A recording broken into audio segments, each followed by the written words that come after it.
باب صلاۃ القائد بالایماء، بیٹھ کر اشارے سے نماز پڑھنا۔ حدثنا ابو معمر قال حدثنا عبد الوارث قال حدثنا حسین المؤلم عن عبد الله بن بریدہ ان عمران بن حسین وكان رجلا مبصورا، مبصور بواسیر۔ وقال ابو معمر مرة عن عمران بن حسین قال سألت النبي صلی اللہ علیہ وسلم عن صلاۃ الرجل وهو قائد۔ وہ کہتے ہیں کہ میں نے آپ صلی اللہ علیہ وسلم سے اس شخص کی نماز کے بارے میں پوچھا جو بیٹھ کر پڑھتا ہو۔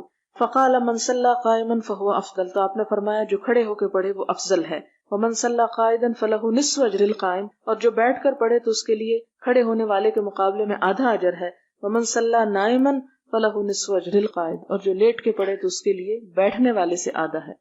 اب آپ سوچ رہے ہوں گے کہ اوپر تو اشارے سے بات ہوئی اور یہاں پر تو بیٹھ کے اور لیٹ کے نماز کی بات ہے، تو آپ دیکھیں کہ اس میں کیسے پتہ چلتا ہے کہ جب انسان لیٹتا ہے تو لیٹ کے کیا کرے گا، اشارے سے ہی پڑھے گا نا، اس میں تو نہ رکوع کر سکتا ہے، نہ سجدہ کر سکتا ہے، نہ کچھ اور، تو مطلب یہ کہ اشارے سے بھی پڑھی جا سکتی ہے۔ یہ مناسبت ہے اس کی باب کے ساتھ۔ باب اذا